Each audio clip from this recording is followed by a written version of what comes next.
For a dinosaur skull in 2007, Nicolas Cage beat over Leonardo DiCaprio. He had a private island, 2 castles, and a $150,000 pet octopus.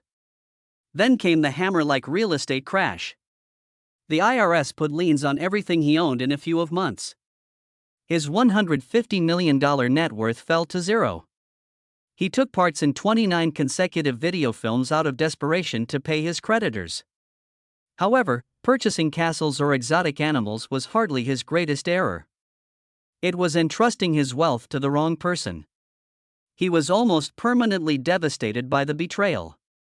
On January 7, 1964, Nicholas Kim Coppola was born in Long Beach, California, into a family where light and dark met.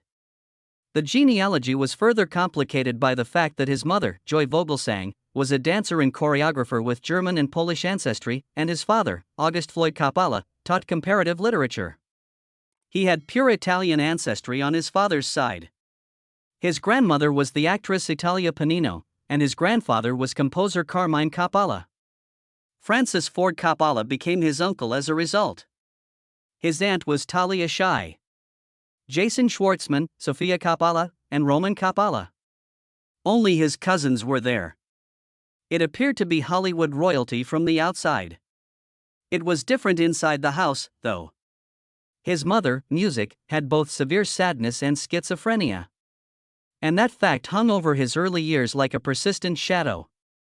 He would thereafter claim that she experienced extended periods of forgetfulness. She started being institutionalized when he was just 6 years old. By the age of 12, her condition had caused the marriage, Music, to fall apart.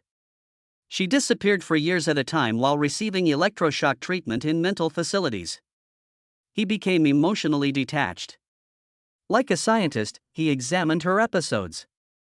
He handled things that way. He grew up in Long Beach with his father.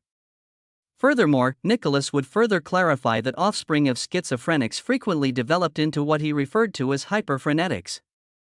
They were overachievers, Music, high achievers, and extremely watchful.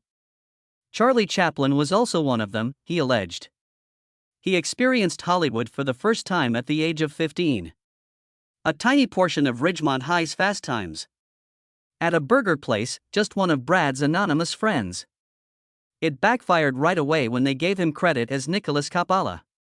He was constantly being made fun of by the staff and Music cast using lines from Apocalypse Now.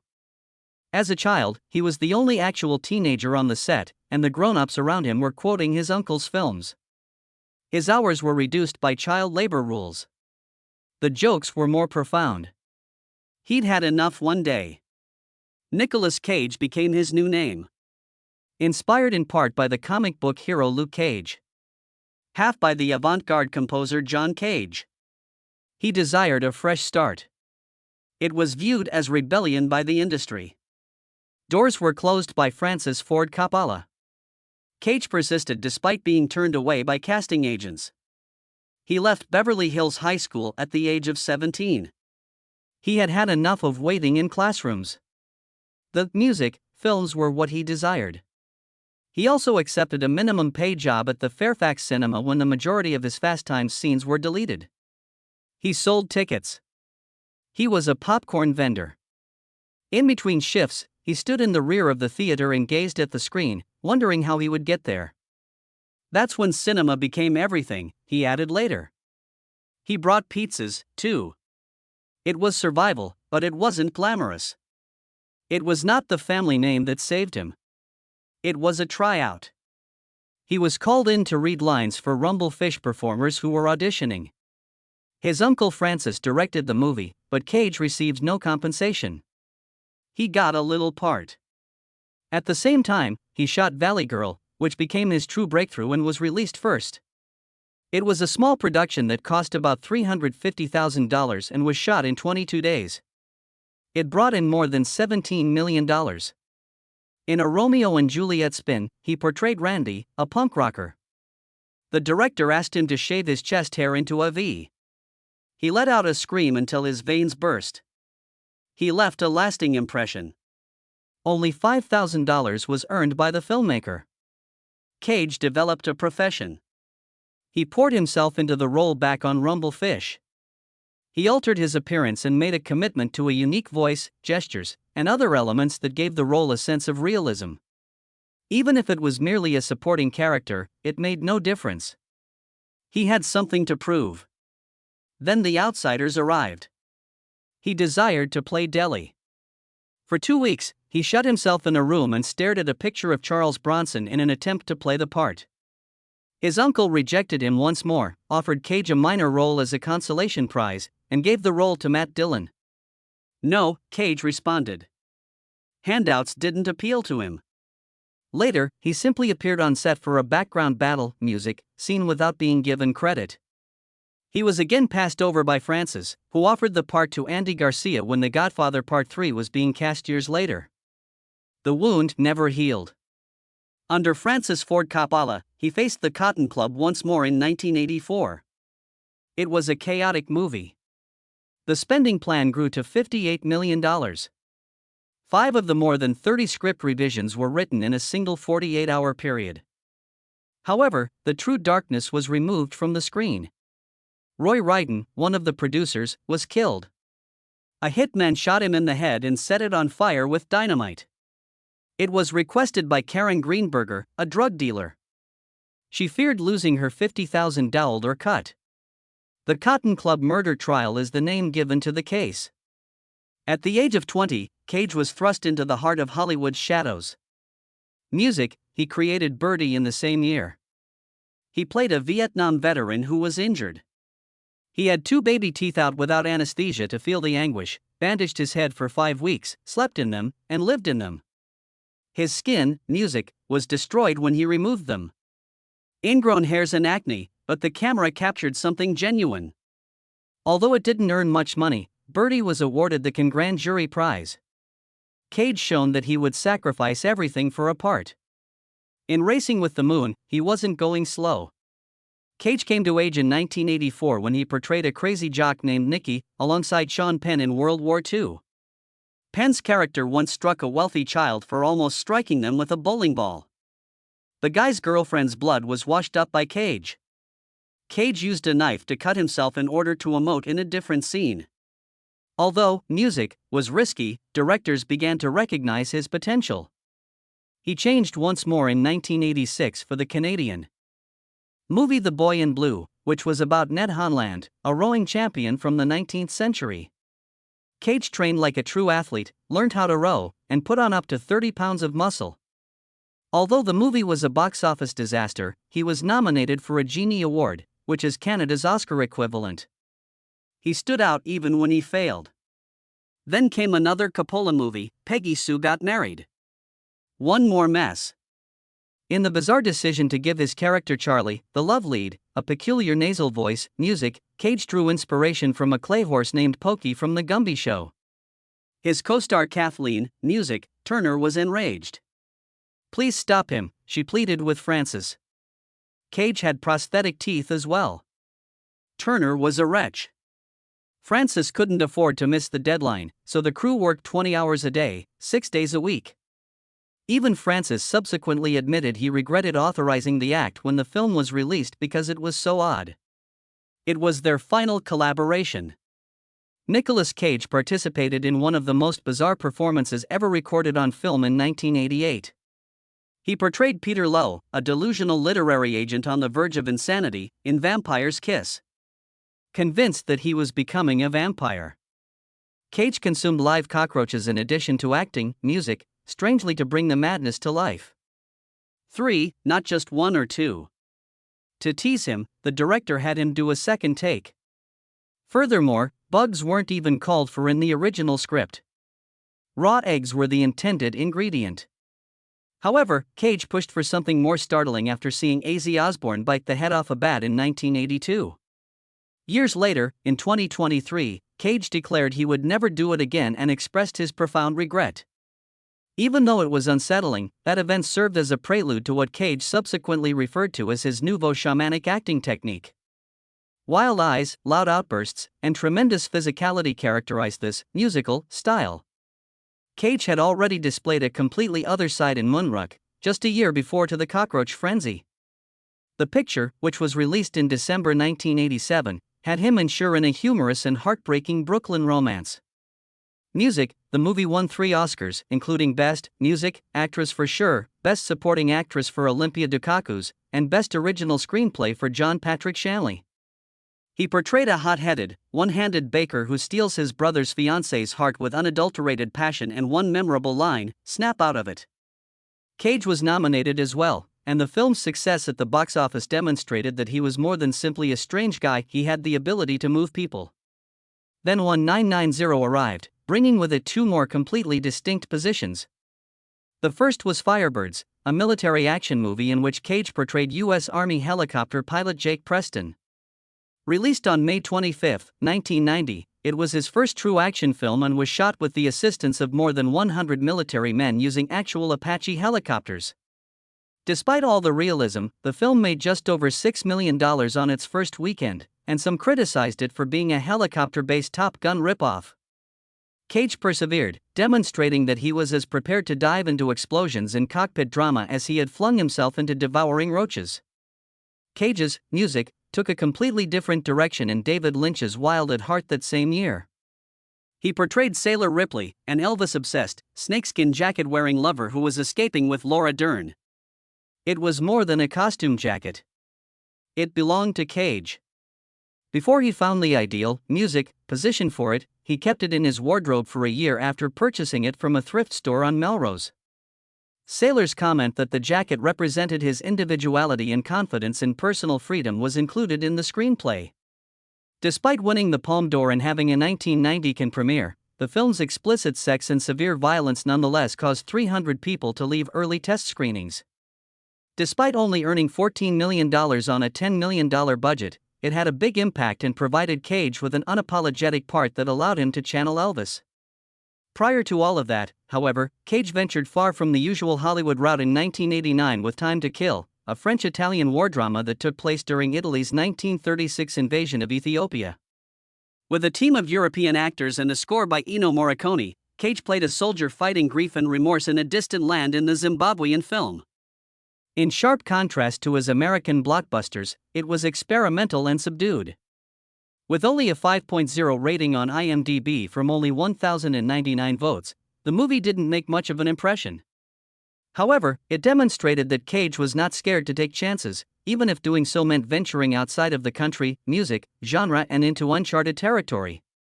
Honeymoon in Vegas brought Cage back into the public eye by 1992. In order to pay off the debt, he allowed the winner to spend a weekend with his girlfriend after he lost $65,000 in a rigged poker game. Cage, costumed as Elvis, skydived onto the Las Vegas Strip as the film came to a close. However, the script did not include the extremely odd part. Cage's actual addiction to gambling was evident in the character's heavy gambling behind the scenes. Cage's off-camera behavior altered the comedy into something darker, despite director Andrew Bergman's belief that it was pure fiction. These binges hinted at the enormous debts he would accumulate in the 2000s, demonstrating that his intense character development occasionally had long-lasting repercussions. Then came the Oscar-winning role. Cage's departure from Las Vegas in 1995 placed him in the position of Ben Sanderson, a guy who, after losing everything, drinks himself to death. He got intoxicated, not just acted intoxicated. During scenes, Cage drank real alcohol, read medical papers, and went to 12-step meetings.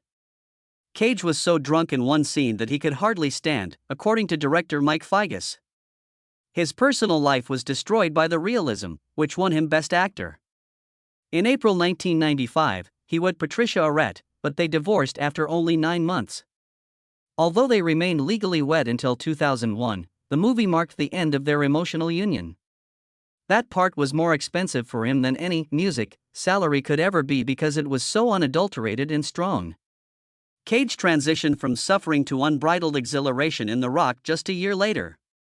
With a $75 million budget, it made $335 million worldwide when it was released in 1996, making it the 4th highest-grossing film of the year.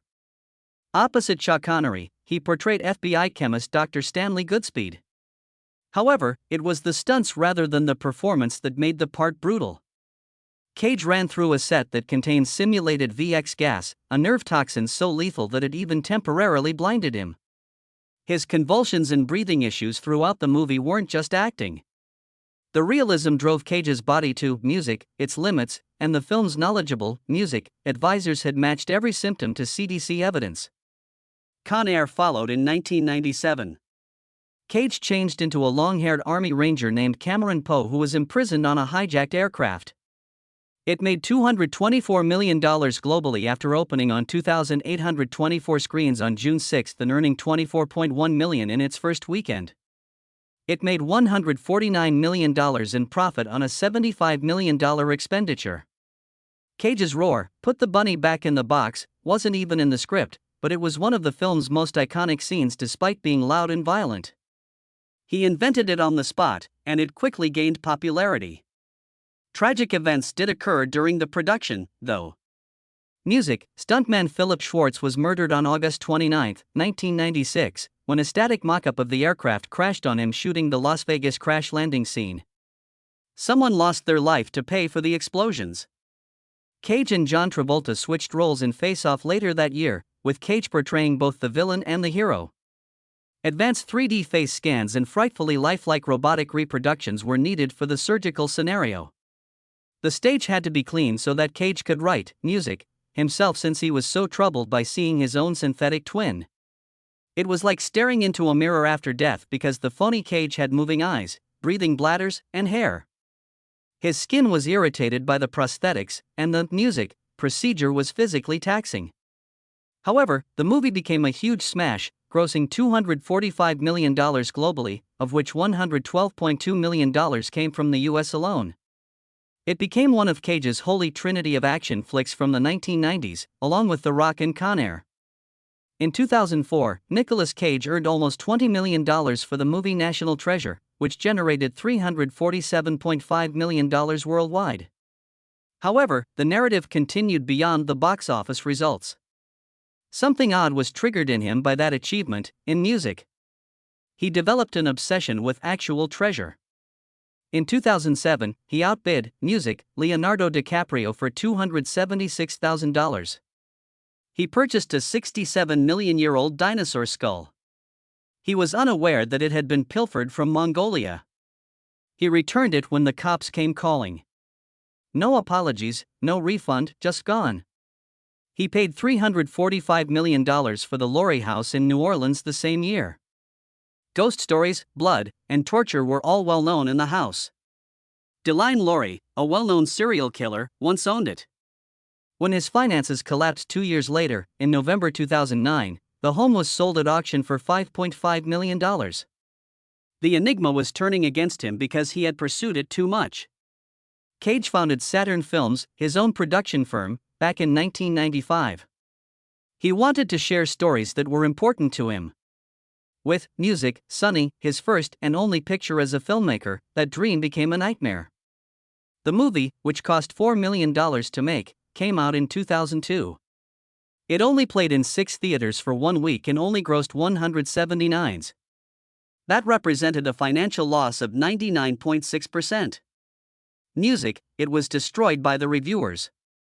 They said he was spinning a story he didn't understand. When the marketing is taken into account, he lost around $5 million. After that, the focus of Saturn Films shifted from vision to survival.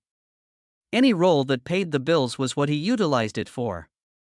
Then, in 2007, Ghost Rider appeared. Although it brought in $228.7 million worldwide, the backstage expenses were severe. To build the blazing, music, skull, Cage underwent a rigorous 3D X-ray scanning procedure. For hours, he had to remain motionless as sensors mapped his cranium.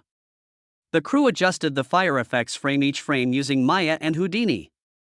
During filming, Cage rode a Buell and a bespoke helicopter named Grace. Sweat-soaked and wearing bulky motorbike gear, the shooting days lasted 12 hours. He was worn out already. He reconsidered action roles after that shoot. At $110 million, the budget was enormous for the period. However, everything was left on the set by Cage, music. He began to experience more emotional distress in 2006. He portrayed real-life cop John McLachlan, one of the officers buried in the debris on 9/11, in the film World Trade Center. Cage spent hours trapped in a sensory deprivation tank in order to enter the HETS space. He went to the ground zero. He spoke with survivors. His panic attacks began. As his mental state faltered, the shooting had to be repeatedly stopped. The late completion of the $65 million movie, which ended in early 2006, brought in $163.2 million. However, Cage left feeling emotionally spent and shaken. It would be years before he touched another movie like that. Superman had always been his favorite character. In 1997, he paid about $110,000 for Action Comics #1, the 1938 issue that featured Superman's debut. Then, in 2000, it was taken from his house. He never forgot that he had received the insurance money. It was discovered in a San Fernando Valley storage container in 2011. Cage sold it for $261,000 at auction that November. There was nothing he could do. He was in a difficult situation when the IRS demanded $6.2 million from him, music. Over 14 years, it yielded a 1,264% return. However, the money wasn't happiness. It served as a lifeline. He gave his son Cal, Superman's Kryptonian name, at about the same time. At one point, he was even considered for a Superman film. Between 2008 and 2009, that hope, like many others, faded. Everything fell apart. Cage owned 15 homes valued at more than $33 million. He had castles. Schloenstein in Germany and Mitford Castle in England for $6.3 million. He owned a private island, many Lamborghinis, a haunted Lorry mansion, and a $150,000 dinosaur skull. Then came the crash in real estate. His kingdom fell apart. His homes have $13 million in debts from the IRS. He had back taxes of $14 million. He made $8 million from the sale of his comic book collection to make ends meet. Samuel Levin, his business manager, was held accountable for driving him into music, financial ruin. Cage sued him for $20 million in October 2009, but the harm was already done. Rather than filing for bankruptcy, Cage became a one-man show. He starred in 29 direct-to-video, music, films between 2010 and 2015. His reputation suffered, but he persisted. He needed money quickly. He told GQ, "I have the IRS and all these creditors. And I'm spending $20,000 a month trying to keep my mother out of a mental institution." He took roles in Season of the Witch, Stolen, Rage, and more. Each one paid between $1 to $3 million over time. He made over $100 million from these lower-tier films. He insisted he never faked a performance. Every scene was real effort. By February 2012, it worked. He paid $6.2 million to the IRS and cleared the 2007 debt. Some of those films nearly killed him.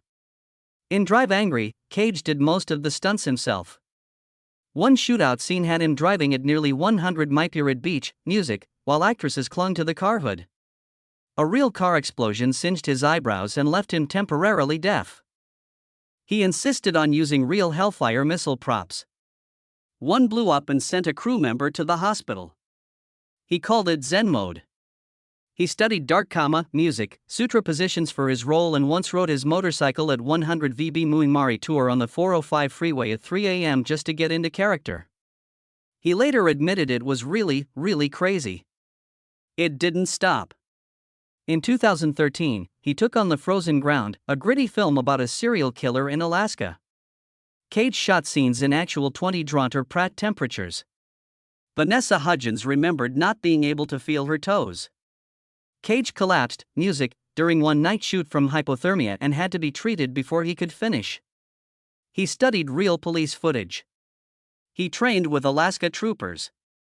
It was grueling, but the performance got praise. Nicolas Cage met Christina Fulton in 1988. Their relationship lasted 3 chaotic years and brought Cage his first son, Weston Kapala Cage, born in 1990. From the start, it was rocky. Fulton later said Cage tried to control where she went, who she talked to, and how she lived. It ended in 1991, but they stayed tied together through Weston, and things only got messier. In court, Fulton described Cage as jealous and possessive. Years later, in 2025, she filed a lawsuit against both Cage and Weston, who by then was 34. She said Cage, music, never stepped in when Weston became violent, even though he knew about his long struggle with mental illness and assault charges. Cage's next major relationship felt like a fairy tale, at least at first. He met Patricia Arquette in 1987 at Kainer's Deli in LA. She was just 18. Years later, she returned into his life with drama straight out of a movie. Dressed head to toe in black vinyl and carrying a giant purple wedding cake, she proposed. They got married in April 1995 on a cliff in Carmel. She wore a leopard print jacket. The ceremony lasted 10 minutes. The marriage lasted, music, 6 years, but after only 9 months, they separated. They tried to fix, music, things, but the damage was done. Cage missed important family events for reshoots. While he filmed Con Air, she was left alone. Her mother was dying from cancer and they weren't even living together. Arquette said the fighting never stopped. In 2001, it was officially over. Then came Alice Kim. Cage was 40. She was 19, a Korean-American waitress in Los Angeles. They met in 2004, married the same year in Las Vegas. Their age gap was 21 years. People talked. In 2005, they had a son and named him Cal, Superman's birth name. Cage had always loved comic books. This marriage would become his longest lasting 12 years, but it wasn't peaceful. In 2011, Cage was arrested in New Orleans after grabbing Alice's arm and hitting parked cars. He was drunk. There were whispers of cheating while he was off filming. By January 2016, they had separated. By June, it was public. Cage's next marriage didn't even last a week. He married Erica Quake in Vegas on March 23, 2019. 4 days later, on March 27, he filed for annulment. They had been dating since 2018, but stayed under the radar. Surveillance footage showed them fighting at the courthouse. Cage slurred, "I'm not doing it." Coke replied, "I never asked you to." He said, music, he was too drunk to know what he was doing. He also claimed she had a criminal past and another relationship. She demanded a payout, saying the press ruined her name. The divorce was finalized on May 31. In 2011, his custody battle over Weston, music, dragged even stranger parts of Cage's life into public view. He had bought a pet octopus for $150,000 and claimed, music, it helped him act. He spent $276,000 on 2 albino king cobras, Moby and Sheba. They were so deadly he carried anti-venom just in case. He used to drink wine while staring at them and said it felt like they were planning to kill him. Eventually, neighbors threatened to sue and he gave them away in 2008. He also owned a saltwater shark and a crocodile. Patricia Arquette brought this all up in court, warning that Weston wasn't safe around Cage's exotic lifestyle. His biggest financial mistake came in 2007. He bought a 32-inch Tyrannosaurus bataar skull for $276,000 at an auction, beating out Leonardo DiCaprio. It had serrated teeth and a certificate of authenticity. But in 2014, Homeland Security told him the fossil had been stolen from Mongolia's Gobi Desert. The man who sold it had smuggled fossils for years. Cage gave it back in 2015 and wasn't charged, but he lost all the money. While filming Bad Lieutenant, Port of Call, New Orleans in 2009, director Vera Herzog worried about Cage's performance. He thought Cage had actually used cocaine. Cage hadn't. He used saccharin to mimic the look. But strangely enough, an Australian doctor had treated his sinus infection using real cocaine, which helped him study how it affected movement. Music, Cage used this to craft small details like swallowing and lip smacking. His tax problems nearly destroyed him. In 2012, he paid $657.05 to settle a 2007 tax lien.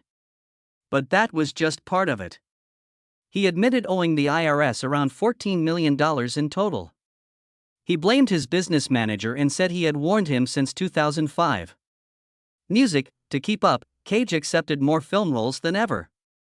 Between 2008 and 2011, he appeared in or produced 11 movies.